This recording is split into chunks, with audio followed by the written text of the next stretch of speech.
मैं इस बात से प्रारंभ करता हूँ कबीरदास जी की इन सुक्तियों से।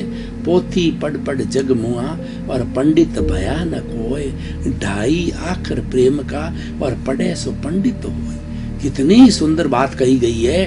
गागर में सागर भरा हुआ है कि महान पुस्तकें पढ़ ले, बड़ा बड़ा विद्वान बन जाए, कई श्लोकों को कंठस्थ कर दे, धारा प्रवाह बोल दे, लेकिन उसके भीतर प्रेम का स्रोत नहीं है तो वह व्यक्ति कोई बड़ा कार्य नहीं कर सकता है। वह व्यक्ति वास्तव में अच्छा इंसान नहीं बन सकता है। क्यों कि इंसान को इंसान से जोड़ने वाला तत्व है प्रेम। प्रेम एक रसायन है। हमारे शरीर के अंदर बहुत से जो है रसायन पैदा होते हैं, जैसे डोपामाइन है और जो बहुत सी तरीके के होते हैं जो कि हमें प्रसन्नता देते हैं, पॉजिटिव थिंकिंग देते हैं। हमारे शरीर की सारी गतिविधियां जो होती है उसके अंदर अलग अलग रसायन होते हैं। तो प्रेम का भी एक रसायन है और जिसके भीतर प्रेम का रसायन है उसके हार्मोन्स अच्छे होते हैं और वह लोगों के प्रति प्रेम की भावना जाहिर करता है। और प्रेम रखने वाला व्यक्ति किसी भी व्यक्ति के प्रति घृणा का भाव नहीं होगा। जिसके पीछे प्रेम का जरिया फूट गया वो घृणा का भाव समाप्त हो जाता है, क्योंकि घृणा और प्रेम है ये ऑपोजिट है। जो ही प्रेम हाजिर हुआ घृणा गायब हो जाती है। वो व्यक्ति जहां भी खड़ा होगा, जो भी बात करेगा वो प्रेम से आप्लावित होगी और लोग उसकी बात से प्रभावित होंगे, क्योंकि उसके भीतर में प्रेम का रसायन है, प्रेम का दरिया है, प्रेम का झरना है, प्रेम का तालाब है। भाई और बहनों, दर्शक श्रोतागण, चाहे आप पारिवारिक जीवन में रहें, धार्मिक जीवन में रहें, राजनीतिक जीवन में रहें और शिक्षा के जगत में रहें, किसी भी जगत के अंदर रहें, अगर आपके भीतर में प्रेम है तो भगवान भी आपके वश में है और एक भगवान का आप रूप हो जाते हैं, क्योंकि प्रेम है हमारी आत्मा का गुण है। हमारी जो आत्मा है वो अनंत ज्ञान वाला है, अनंत दर्शन वाला है, अनंत शक्ति वाला है और अनंत सुख का धाम है, जिसके के लिए कि व्यक्ति जो है बाहरी दुनिया में घूम रहा है, सुख चाह रहा है, सनातन सुख की कामना करता है, वो मृग तृष्णा की तरह घूमता रहता है कि शायद भोजन में सुख होगा, चाहे मकान में सुख होगा, चाहे धन के अंदर सुख होगा, या सुख मुझे कपड़ों में मिलेगा, या सुख मुझे पद में मिलेगा, या सुख मुझे प्रतिष्ठा में मिलेगा। इतना सुख को ढूंढता रहता है, लेकिन जब उसको वास्तविक ज्ञान होता है, उसको जब आत्मज्ञानी मिलते हैं, आत्मज्ञान होता है, तब उसको बताया जाता है कि तुम्हें बाहर घूमने की जरूरत नहीं है, तुम्हें सुख को बाहर नहीं ढूंढना है, बाहर सुख है ही नहीं।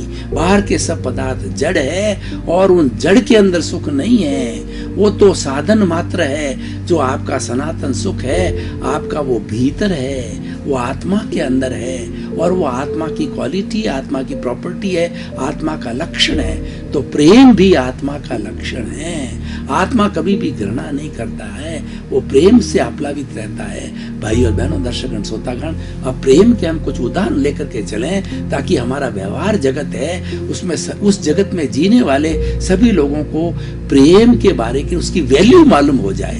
देखिए, आप घर के अंदर एक पिता और पुत्र है, या सास और बहू है, एक दादा है और पोता है, जो हम घर के अंदर जीवन जीते हैं। अगर दादा पोते के प्रति प्रेम की भावना रख करके उसके और हाथ के ऊपर आशीर्वाद देता है और प्रेम भरे शब्दों के अंदर कोई भी प्रेरणा देता है, सास है वो बहू को प्रेम भरी बातों से कोई भी चीज कहने को कहती है, एक पिता है अपने पुत्र से बड़े प्रेम के साथ में कोई काम करने के लिए कहता है, धंधे के लिए कहता है, घर के लिए कहता है, कोई भी काम कहता है, उसके अंदर प्रेम का पुट है।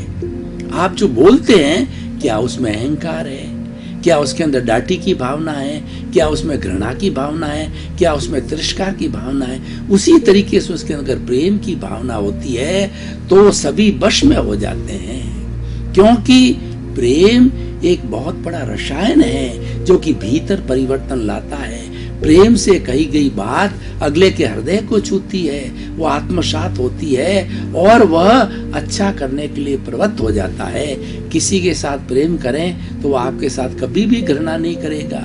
एक बुरा से बुरा व्यक्ति शराबी भी है, अपराधी भी है, डाकू भी है और बहुत बड़ा आतंकवादी है, आप उसके प्रति अगर प्रेम रखते हो, प्रेम की भावना बेचते हो उसको, तो उसका मन भी बदल जाता है।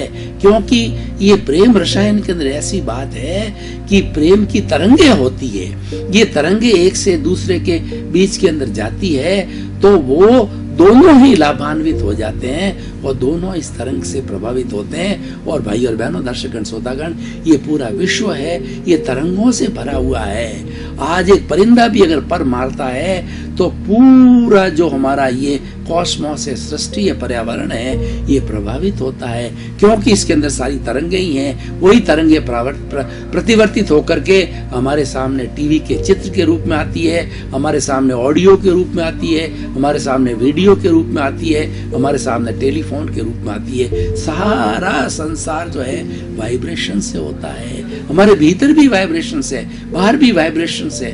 वाइब्रेशन स्वीकार किए जाते हैं, वाइब्रेशंस भेजे जाते हैं।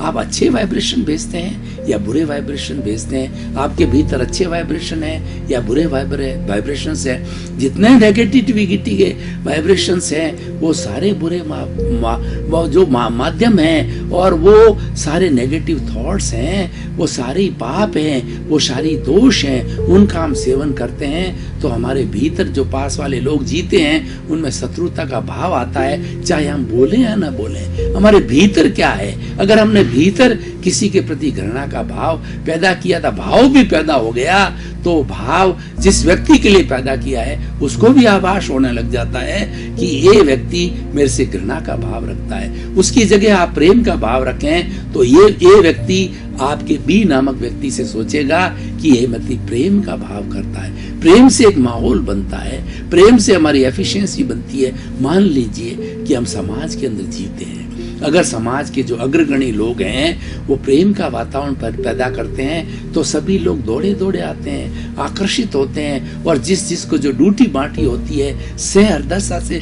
स्वीकार करते हैं, क्योंकि वो अगला सोचता है कि मुझे प्रेम से कहा गया है। क्योंकि प्रेम व्यक्ति के अंदर बदलाव लाता है, प्रेम व्यक्ति को झुका देता है। प्रेम जो है वो व्यक्ति के अंदर, अगर मान लो दो लड़ाई करने वाले व्यक्ति हैं, भाई भाई लड़ रहे हैं और कोर्ट केस तक पहुंच गया है, तू मैं हो गई है, ठोका पीटी हो गई है, और फिर आके जाकर के हम प्रेम से जो है क्षमा याचना उनसे करें, छोटे बड़े से करें, बड़े छोटों से करें, तो बड़े से बड़े हमारे कोर्ट केस जो है समाप्त हो सकते हैं।